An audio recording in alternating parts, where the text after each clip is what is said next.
चुनाव आयोग ने तारीखों का ऐलान कर दिया है। दिल्ली में एक ही चरण में चुनाव होंगे। दिल्ली में 5 फरवरी को वोटिंग और 8 को नतीजे घोषित होंगे।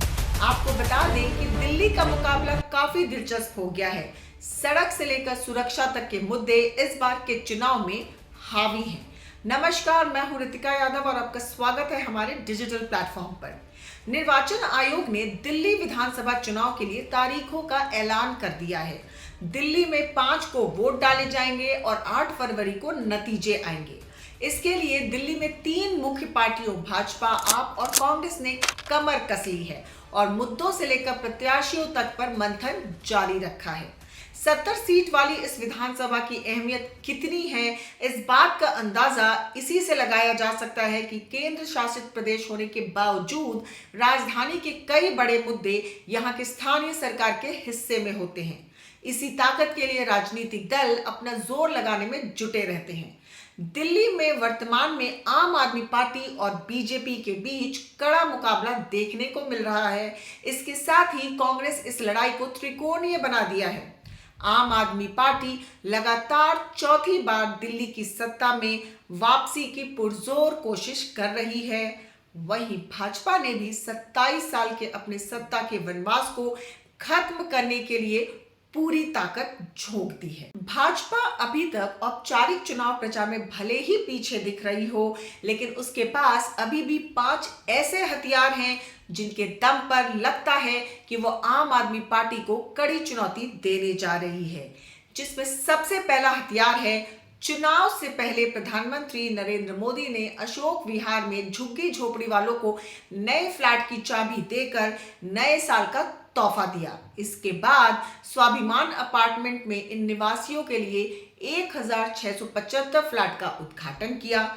भाजपा का यह दांव दिल्ली के बड़े वोट बैंक में सेंध लगाने की कोशिश माना जा रहा है, जो आम आदमी पार्टी के लिए बड़ी चुनौती साबित हो सकता है। दिल्ली चुनाव में बीजेपी का दूसरा दांव भी आप पर भारी पड़ सकता है। प्रधानमंत्री ने बड़ा ऐलान किया कि अगर दिल्ली में भाजपा की सरकार बनी तो आप सरकार की ओर से शुरू की गई योजनाएं जारी रहेंगी। आप खुद सुनिए।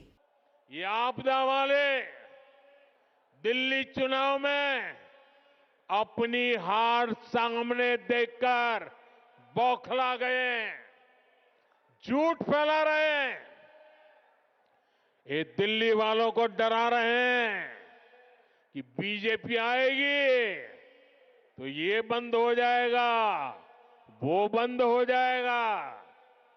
लेकिन मैं दिल्ली वालों को विश्वास दिलाने आया हूं, भाजपा सरकार में दिल्ली में जनहित की कोई योजना बंद तो नहीं होगी, लेकिन उसमें जो बेईमानों का ठेका है ना, उनको बाहर निकाला जाएगा।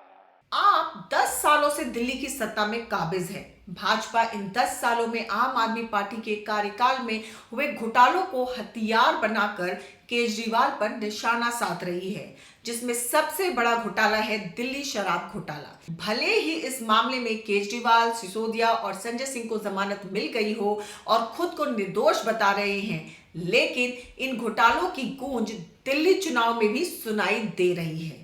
इसके अलावा आपको 10 साल की एंटी इनकम्बेंसी का भी सामना करना पड़ रहा है। दिल्ली चुनाव से ठीक पहले सीएजी की एक रिपोर्ट को भी भाजपा ने एक बहुत बड़ा हथियार बना लिया है। इस रिपोर्ट के मुताबिक दिल्ली के मुख्यमंत्री रहते हुए अरविंद केजरीवाल जिस सरकारी आवास में रहते थे, उसके रिनोवेशन पर 2020 के शुरुआती अनुमान 7.91 करोड़ रुपए की जगह 2022 तक 33.66 करोड़ रुपए खर्च कर दिए गए, जो कि 342% ज्यादा है। भाजपा केजरीवाल के उस आवास को शीश महल कहकर निशाना साध रही है, जिसका जिक्र प्रधानमंत्री भी अपनी रैली में कर चुके हैं। जब दिल्ली के लोग कोरोना से जूझ रहे थे,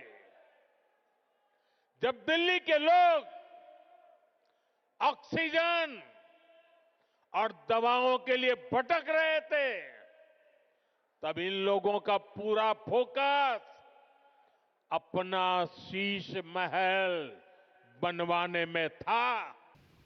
दिल्ली के पूर्व सीएम अरविंद केजरीवाल, पूर्व डिप्टी सीएम मनीष सिसोदिया, मुख्यमंत्री आतिशी मारलेना आम आदमी पार्टी की सबसे बड़े नेता हैं।